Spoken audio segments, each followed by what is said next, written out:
Hi everyone, welcome to my games room here. I guess this is where sort of like old stuff meets new stuff. So I don't know if you just have cast your eye on the back wall here. This is kind of like the collection of retro games that I have, coming from the 70s, 80s, 90s.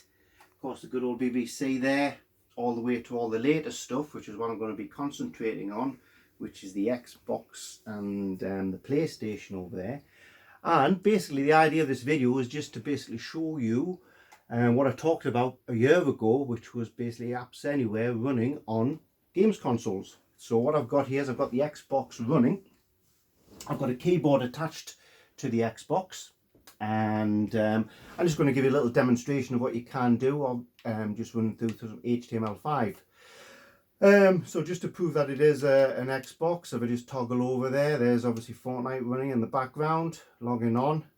We won't have a look at me embarrassing scores on Fortnite. So we shall toggle back to Microsoft Edge, good old Microsoft console, and here we are. I have already signed into the Durham University App Hub. I have to highlight here, obviously I'm at home and I'm running on my own personal broadband, no VPNs or nothing like that. And I've just toggled over to my favourites here, and as you can see, as I'm pointing to each of the applications, it's going to launch them via Parallels HTML5 cloud paging or native. So first of all, I'll just have a quick go there and I'll launch Microsoft Word, and if we give that a second or two, it's going to log in. So there's sort of like the splash screen logging onto the Parallels server through HTML5, and hopefully within a few seconds there, Microsoft Word will kick off.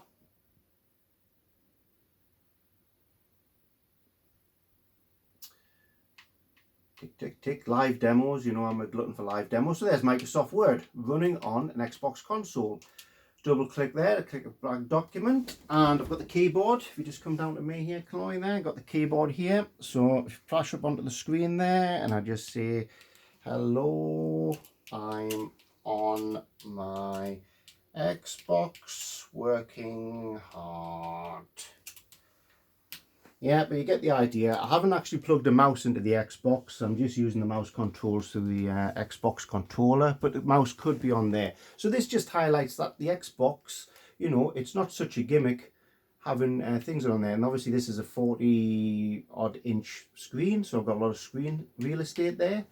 If I go back into the hub, I can launch good old Audacity. Everyone launches that from the hub, but no one actually ever uses it that I'm aware of.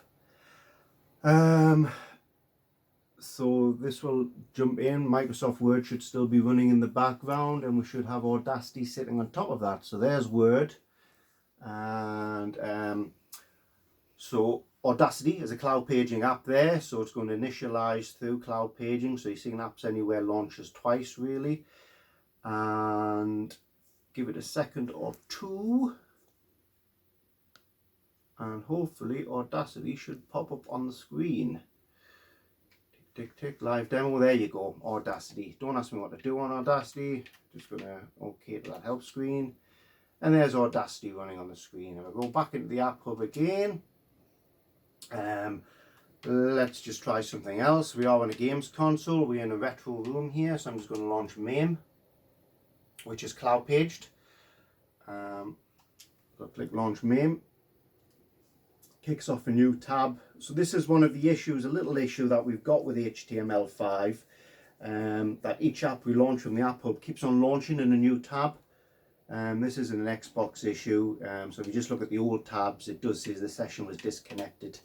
I do believe this is something that's been looked into, but everything just like travels through into a new tab there. And of course there's Audacity running in the background, there's Word still running in the background, and it'll be cloud paging down onto the machine, hopefully MAME. Not really an academic application, but it's a good one. I'll load Donkey Kong up on there. It has keyboard input, so I just press a couple of keys and add some credits in. I'll just give it a few seconds or so. You know, what we're going to see here is we're going to see Donkey Kong playing in my house on an Xbox, obviously through a parallel session. And there's Mario the Plumber running around on the screen. And of course, if the boss walks in, I can just quickly flick over and there I am, I'm working hard on the Xbox. Is there much else to show? Not really. You know, obviously I've got access to whatever applications there. I'm just going to kick off MATLAB. Was that MATLAB or Maple? Kicking off Maple there, and that's just going to open up another session with Maple in. So I think that kind of gives the idea, you know, anything HTML5, including the games consoles. Well, what I'll actually do here is if I just use my remote control and I flip over to the other HDMI channel there. So that's actually toggled over, so you know, as any Sony fanboys watching this, you can see there obviously the hub is working fine on the Sony PlayStation as well. Oops, I don't know why that certificate error's come up, but you get the idea it has there. If I just flick back to the Xbox, because it is the console I tend to use the more often. Just bear with me, I toggle through the HDMIs, go back to the Xbox, and I would hopefully, yeah, there you go. MATLAB takes a little bit longer to load. Sorry, Maple takes a bit longer to load. But hopefully there, we'll get the right control in my hand, not the Xbox one. Hopefully Maple will kick off.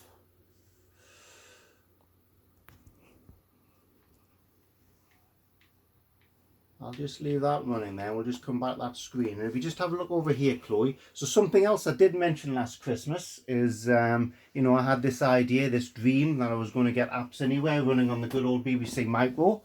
And I have seen Ryan over the summer. And we did do a little bit of work. So if I just power up this BBC here, it's actually already on. And all our hard work is currently there. And if I just type in run and press enter. If you just zoom in on that screen there, Chloe, it's if you just have a look on the top there, we can see we've got validation in progress, and we've got a lovely 1980s interface here, validation complete. And one thing I am having trouble with is I'm trouble with the protocols here, but if I type E to launch Excel, we've got Appsanywhere initializing, and if we just keep an eye on the screen there, Chloe, and I still haven't cracked it. So yeah. Still a lot of work to go on the BBC Micro. And if you just flick back to the main screen there, Chloe, and as you can see there, it took a little bit longer than expected, but there's Maple running up on the Xbox. Again, I don't really know what to do in Maple, but on the keyboard I've typed help. And does that actually come up there? Just click back into the screen. Oh, well, I think you get the idea. Yeah? And just have another flash around this room there, Chloe. You can show them my handhelds on the wall. Maybe someday might get Appsanywhere running on them. So I'd just like to say a big thank you to Chloe for doing all my camera work. And that's it. Cheers, guys. Thanks now.